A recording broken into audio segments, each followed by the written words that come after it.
সম্প্রতি এক লোক ইনশাআল্লাহ, মাশাআল্লাহ ও আলহামদুলিল্লাহ বলা নিয়ে আপত্তি তুলেছে। প্রশ্ন হলো, এগুলো কি বাংলায় বললে সমান সওয়াব হবে, নাকি আলহামদুলিল্লাহ, ইনশাআল্লাহ ইত্যাদি আরবিতেই বলতে হবে? দেখুন, এই বিষয়ে একটি ভিডিও সোশ্যাল মিডিয়াতে ছড়িয়ে পড়েছে, আপনারা অনেকে দেখেছেন।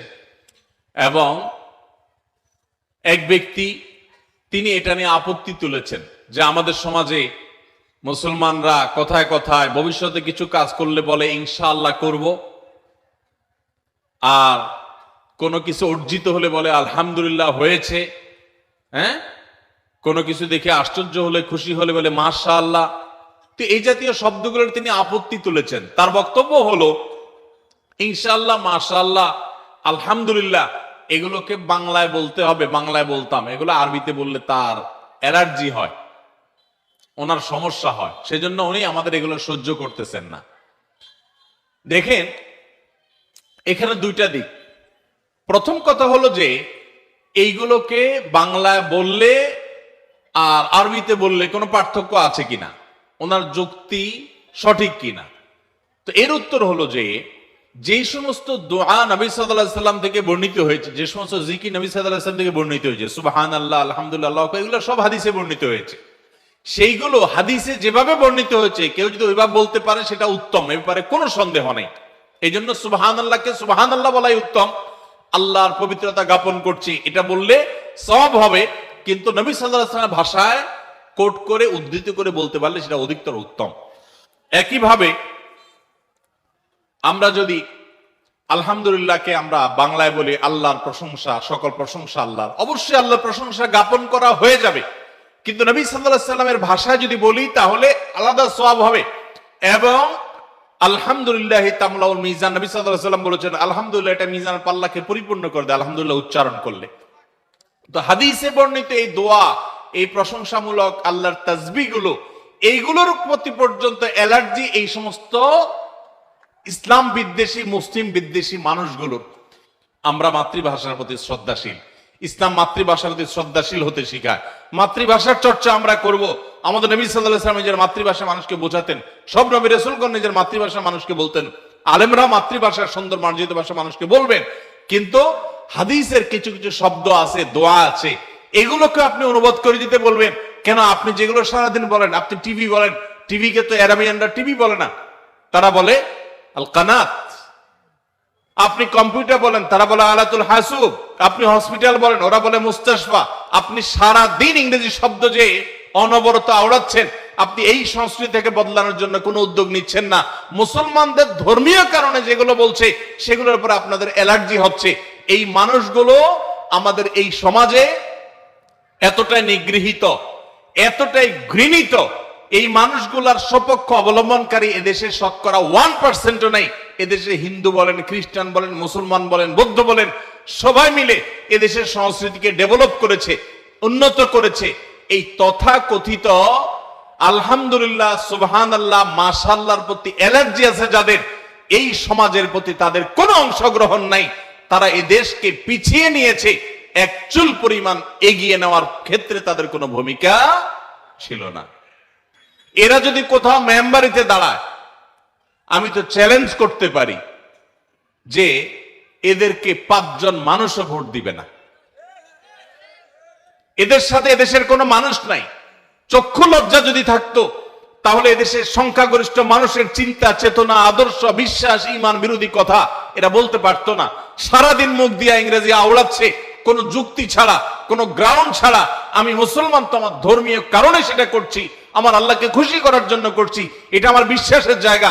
তোমার তো বিশ্বাসের বিষয়ও নাই, তাহলে তুমি কেন করছো? অনবরত এরা কয়দিন পর পর, কিছুদিন আগে শুনেন না এক লোক সালাম নিয়ে তার অ্যালার্জি শুরু হয়ে গেছে, যে সালাম কেন দেয়, সালাম কেন সুন্দর করে শুদ্ধ করে দেয়, এটা নিয়ে তাদের অ্যালার্জি হয়েছে। আল্লাহ তাআলা এদেরকে হেদায়েত দান করুন, আমরা দোয়া করি। আর এদের এগুলোর প্রতিবাদে আজকে আমি আপনাদেরকে বলতে চাই, ইনশাআল্লাহ, মাশাআল্লাহ, সুবহানাল্লাহ, আলহামদুলিল্লাহ, জাযাকাল্লাহ খায়র, এই কয়েকটা শব্দ আজকে শিখে যাবেন, সারা জীবন এগুলো করবেন এবং এগুলো করতে কোনো হীনমন্যতা ভোগ করবেন না। আমি এগুলো কোনটা কোথায় পড়বেন সেটা আপনাদেরকে বলে দিচ্ছি। ভবিষ্যতে যত কাজ করবেন একটা দোস্তকে বলতেছেন, দোস্ত আমি আসতেছি, অথবা এই কাজটা আমি করব, ভবিষ্যতে যাই করবেন সবগুলোতে বলবেন ইনশাআল্লাহ, মানে আল্লাহ যদি চান তাহলে আমি করব। আসলে তো আল্লাহ না চাইলে কি আমি করতে পারবো? আমি করব, কিন্তু আল্লাহ চাইলে। এই জন্য ভবিষ্যতে যত কিছু করবেন সবগুলোতে সাথে বলবেন ইনশাআল্লাহ। মনে থাকবে তো? আমরা অনেকে জানি না কোথায় ইনশাআল্লাহ কোথায় মাশাআল্লাহ বলা লাগে। এই জন্য ছোট ছোট বাচ্চাদেরকেও শিখিয়ে দিবেন। এই মুসলিম বিদ্বেষী এই কুলাঙ্গারের প্রতিবাদের অংশ হিসেবে এখন থেকে এই শব্দগুলো আমরা আরো বেশি বেশি করে চর্চা করব, বলবো। এই উসিলায় আজকে আমরা এগুলো ভালো করে শিখি এবং অন্যদেরকে শেখাবো। ভবিষ্যতে যত কাজ করব কি বলবো? ইনশাআল্লাহ। মনে থাকবে তো? আমরা এখন থেকে ভবিষ্যতে যত কথা বলবো সব কথার সাথে ইনশাআল্লাহ বলবো, ইনশাআল্লাহ। তাহলে মনে থাকবে ভবিষ্যতের জন্য কোনো কিছু বলতে হলে কি বলবো? আর আল্লাহর কোন নেয়ামত পাওয়ার পর, কোন সুসংবাদ পাওয়ার পর, কোন ভালো লাগা কাজ করার পর আল্লাহর প্রশংসা জ্ঞাপন করে বলবো আলহামদুলিল্লাহ। কেউ জিজ্ঞাসা করেছে খানা খেয়েছ? আলহামদুলিল্লাহ খেয়েছি। আজকে স্কুলে গিয়েছ? আলহামদুলিল্লাহ গিয়েছি। আল্লাহর কোন একটা নেয়ামত পেয়েছি, সেই কথা যখনই বলতে যাব আল্লাহর প্রশংসা জ্ঞাপন করে তারপরে বলবো, তাহলে ইনশাআল্লাহ নেয়ামতটা বাড়ায় দিবেন।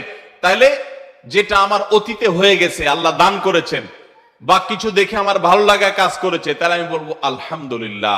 ভবিষ্যতে কিছু করব তখন বলবো ইনশাআল্লাহ। আর কোনো কিছু দেখে আশ্চর্য হয়েছি, সাহস দিতে চাই, কাউকে উৎসাহ দিতে চাই, অনুপ্রেরণা দিতে চাই, তাহলে বলবো মাশাআল্লাহ। মাশাআল্লাহ মানে আল্লাহ যা চেয়েছেন তাই। একটা সুন্দর আপনার ক্ষেত দেখেছেন, মাশাআল্লাহ কত সুন্দর ক্ষেত। একজন সুন্দর রিসাইটিং দেখে শুনেছেন, মাশাআল্লাহ কত সুন্দর তেলাওয়াত। একজন সুন্দর রাইটিং দেখেছেন, কারোর সুন্দর হাতের লেখা দেখেছেন, মাশাআল্লাহ কি সুন্দর রাইটিং, হাতের লেখা। তাহলে কোনো কিছু দেখে যখন অভিভূত হবেন তখন বলবেন মাশাআল্লাহ। কোন নেয়ামত পেয়েছেন সেই সংবাদ দিবেন, বা অতীতে কিছু করেছেন সেটা বলেছেন, বলবেন আলহামদুলিল্লাহ যদি সেটা ভালো কাজ হয়। আর ভবিষ্যতে কিছু করবেন বলবেন ইনশাআল্লাহ। আর আশ্চর্য হয়ে কোনো কিছু দেখে যে আশ্চর্য হয়ে আল্লাহর পবিত্রতা জ্ঞাপন করতে চান, তাহলে বলবেন সুবহানাল্লাহ। উপরে ওঠার সময় বলবেন আল্লাহু আকবার। সিঁড়িতে যখন উপরে উঠবেন, নিচে যখন নামবেন তখন পড়বেন সুবহানাল্লাহ। এগুলো সুন্নাত। তাহলে আবার বলেন, ভবিষ্যতে কিছু বললে বলবেন ইনশাআল্লাহ। অতীতে কোনো ভালো কিছু করতে পেরেছেন সেটা বলতে গিয়ে বলবেন আলহামদুলিল্লাহ। আর কোনো ভালো কিছু দেখে অভিভূত হয়েছেন তাহলে বলবেন মাশাআল্লাহ। এবং কোনো কিছু দেখে আশ্চর্য হয়ে আল্লাহর পবিত্রতা জ্ঞাপন করছেন বলবেন সুবহানাল্লাহ। উপরে ওঠার সময় পড়বেন আল্লাহু আকবার, নিচে নামার সময় বলবেন সুবহানাল্লাহ। এই বলাতে দুইটা লাভ হবে। এক হলো এই প্রত্যেকটা শব্দ উচ্চারণের কারণে আপনার আমলনামাতে সওয়াব যুক্ত হবে। আরেকটা হলো ইসলাম এবং মুসলমান বিদ্বেষী এই সমস্ত কুলাঙ্গারদের চপটাঘাত হবে। এই প্রত্যেকটা শব্দ উচ্চারণ করবেন, এদেরকে চপটাঘাতের কাজ হবে। এরা এদেশের গণমানুষ বিরোধী। এদেশের শতকরা বেশ ৯৯% মানুষ, যেই ধর্মের মানুষই হোক না কেন, প্রত্যেকটা ধর্মের মানুষ তার ধর্মীয় সংস্কৃতিকে আগলে রাখে, শ্রদ্ধা করে, এবং এই সম্মিলিত প্রচেষ্টা আমাদের সংস্কৃতি বেড়ে উঠেছে। এরা সেগুলোর দুশ্মন। এরা ইহুদি এবং খ্রিস্টানদের দালাল। এরা নির্লজ্জ, এরা বেহায়া। যদি বেহায়া না হতো, এরা দেখবেন কোরবানির ঈদ আসলে তারা বলে পশুগুলো সব জবাই করতেছে, কত অমানবিক। এরা খুব মানবিক হয়ে যায়। অথচ সকাল বিকাল এগুলার বার্গার না খাইলে, চিকেন নাগেটস না খাইলে, এরা এরকম গরুর এবং মুরগির গোশত ছাড়া এদের সকাল বিকাল চলে না। কিন্তু কোরবানির সময় আসলে দেখবেন তাদের অ্যালার্জি বেড়ে যায়। তাহলে এরা মূলত মুসলমান এবং ইসলামদের চিহ্নিত দুশ্মন। এরা অল্প কয়েকজন মানুষ আমাদেরকে জিম্মি করে রেখেছে, আমাদের শিক্ষা সিলেবাসকে ধ্বংস করে ফেলেছে, আমাদের সংস্কৃতি শেষ করে ফেলেছে। এই অল্প কয়েকজন গুটি কতক নাস্তিক, এদের গাত্রদাহ যেন, এদের গায়ে যেন আরো বেশি জ্বালা পড়ে। এই জন্য এখন থেকে উঠতে বসতে চলতে ফিরতে ইনশাআল্লাহ, সুবহানাল্লাহ, আলহামদুলিল্লাহ, মাশাআল্লাহ, উপরে উঠতে আল্লাহু আকবার, নিচে নামতে সুবহানাল্লাহ। আর কেউ যদি কোনো উপকার করে, এটা হাদিসে আছে, নবী সাল্লাল্লাহু আলাইহি ওয়াসাল্লাম বলেছেন, আপনাকে কেউ একটা উপকার করেছে, একটু কলম দিয়েছে, হাত দিয়ে লিখে আবার ফেরত দিলেন তার কলমটা দিয়ে লিখে, কোন একটা উপকার কেউ করেছে, তাহলে আপনি তার বিনিময় দিতে চাচ্ছেন, কিন্তু এই মুহূর্তে হাতের কাছে কিছু নাই। সবচেয়ে উত্তম বিনিময় হয় যদি আপনি বলে দেন জাযাকাল্লাহু খায়রা। জাযাকাল্লাহু খায়রা মানে কি? তুমি আমার এই যে উপকারটা করলে, আমি তো তোমাকে কিছু করতে পারতেছি না, আল্লাহ তোমাকে আমার পক্ষ থেকে উত্তম বিনিময় দান করুক। কত সুন্দর অর্থবহ একটা জিনিস। তোমাদের থ্যাঙ্কস, তোমাদের ওয়েলকামের কি অর্থ? এটার অর্থ তো আছেই, কিন্তু এর মানে এর উপকারিতাটা কি? তুমি আমাকে থ্যাঙ্কস বললা, সারাদিন কি লাভ হলো? কিন্তু জাযাকাল্লাহু খায়রা যদি বলা হয়, তখন সাথে সাথে এটা দোয়া হয়। ইমানদার যখন আরেক ইমানদারের জন্য দোয়া করেন, আল্লাহ ওই তার জন্য তো কবুল করে, যে দোয়া করে তার জন্য কবুল করে। পুরো শান্তিটা শান্তিতে পরিণত হয়ে যাবে। এই যে সুবহানাল্লাহ জায়গা মতো বলেছে এই যুবক, তোমার পুরস্কার আছে একটু পরে ইনশাআল্লাহ। জায়গা মতো তুমি সুবহানাল্লাহ বলেছো, তাহলে এখন থেকে এগুলো আমরা মেনটেন করবো ইনশাআল্লাহ। নাই হুজুর বলছেন আপনি পুরস্কার পাবেন। আল্লাহ তাআলা আমাদেরকে এই সমস্ত কুলাঙ্গারদের ষড়যন্ত্র থেকে বেঁচে থাকার তৌফিক দান করুন। মুসলমানের সন্তান ইসলামী সংস্কৃতিগুলো আরো বেশি করে চর্চা করবেন।